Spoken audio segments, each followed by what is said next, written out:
Assalamualaikum warahmatullahi wabarakatuh, sahabat Nasruddin TV. Pada video kali ini saya tertarik untuk sharing ya. Mudah-mudahan apa yang saya sharingkan ini bermanfaat. Dan kalau misalnya ada yang keliru, tolong diberikan komentar atau masukan ya. Nah, terkait dengan isu hangat yang terbaru soal hak angket.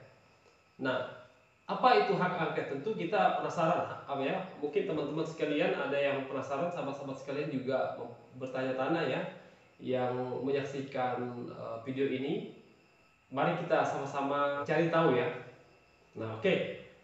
Pertama, saya mencoba untuk membuka Undang-Undang Dasar Negara Republik Indonesia tahun 1945. Itu mengenai hak angket itu diatur dalam pasal 20A ayat 2. Disebutkan bahwa dalam melaksanakan fungsinya, selain hak yang diatur dalam pasal-pasal lain Undang-Undang Dasar ini, Dewan Perwakilan Rakyat mempunyai hak interpelasi, hak angket, dan hak menyatakan pendapat.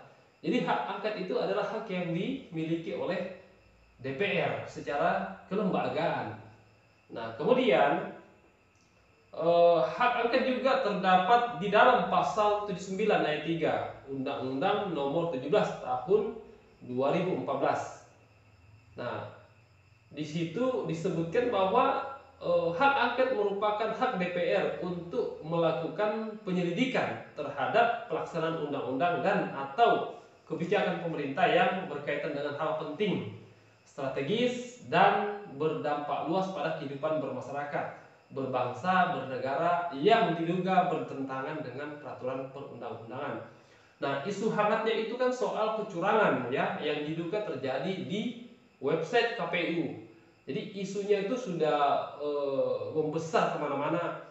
Ada yang menduga bahwa servernya itu di luar negeri. Kemudian ada juga yang menduga mungkin diretas ya sehingga eh, kondisi website KPU itu tidak normal lagi seperti itu. Ya, itu dugaan ya, dan itu menyebar di media sosial dan menjadi perbincangan seperti itu. Nah, kemudian kita lanjut lagi.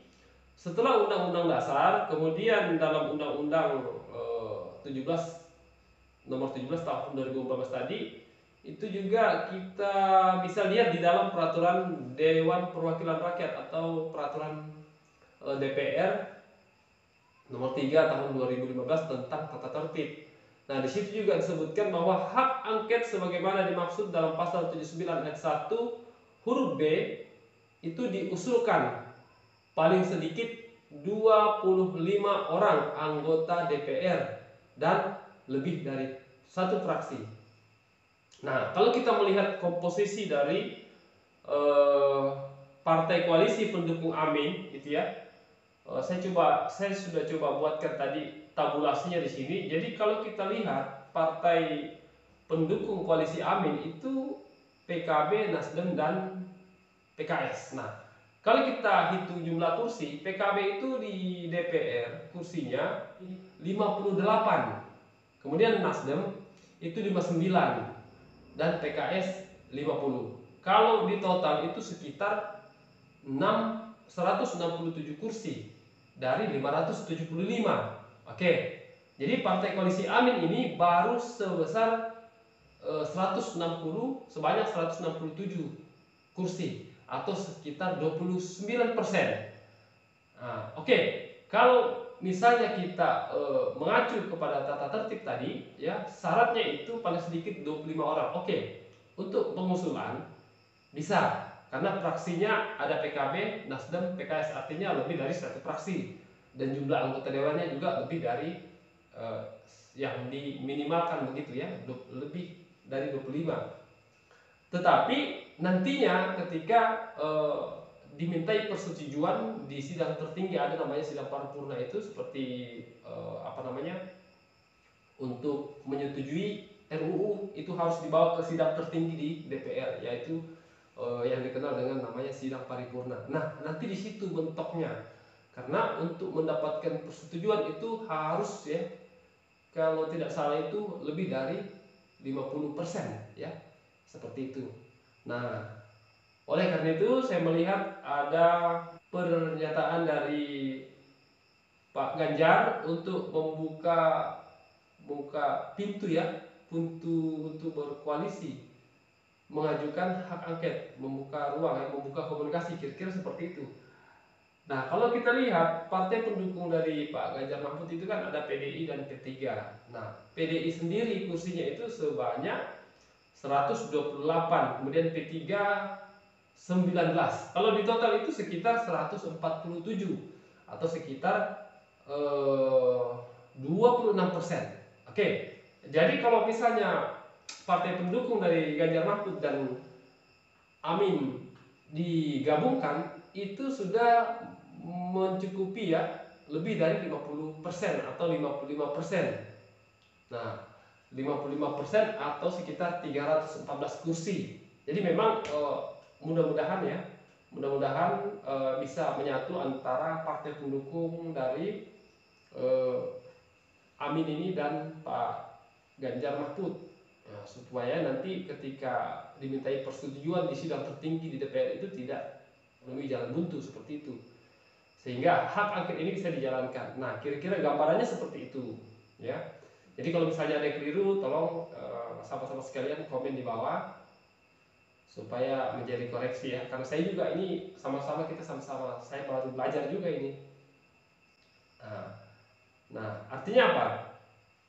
Artinya kalau kita sudah melihat tadi jumlah partai koalisi, kemudian jumlah kursi yang ada di DPR ya, mencukupi untuk mendapatkan persetujuan kan sudah 50% lebih. Kemudian apabila hak angket ini bisa dilaksanakan, maka nanti kita akan melihat hasilnya seperti apa. Hak angket itu hanya bisa diusulkan jika memenuhi syarat. Nah, kemudian diajukan ke pimpinan DPR yang selanjutnya disidangkan untuk mendapatkan persetujuan pada sidang tertinggi DPR, yaitu sidang paripurna. Nah, jika disetujui maka dibentuk panitia angket seperti itu dan diumumkan dalam berita negara. Nah, hak angket ini menjadi upaya yang sangat penting ya dilakukan untuk DPR meminta pertanggungjawaban Komisi Pemilihan Umum dan Badan Pengawas Pemilu ya, Badan Pengawas Pemilu terkait dengan penyelenggaraan Pilpres 2024 ini.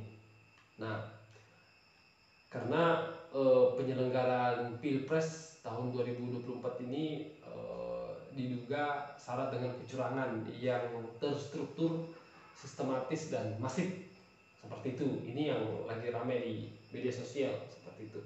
Ada juga yang bilang kalau misalnya hak angket ini tidak bisa dilaksanakan, maka selanjutnya hak interpelasi DPR itu bisa dilakukan untuk mengkritisi dugaan kecurangan pada Pilpres tahun 2024 ini.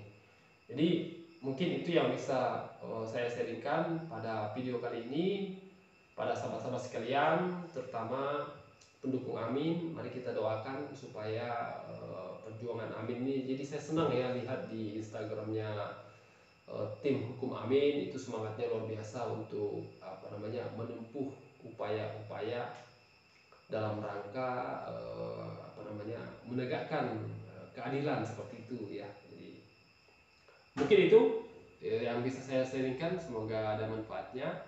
Apabila ada yang kurang, silakan sahabat-sahabat sekalian tinggalkan kolom komentar untuk menjadi koreksi bagi saya dalam membuat konten selanjutnya. Terima kasih. Wassalamualaikum warahmatullahi wabarakatuh.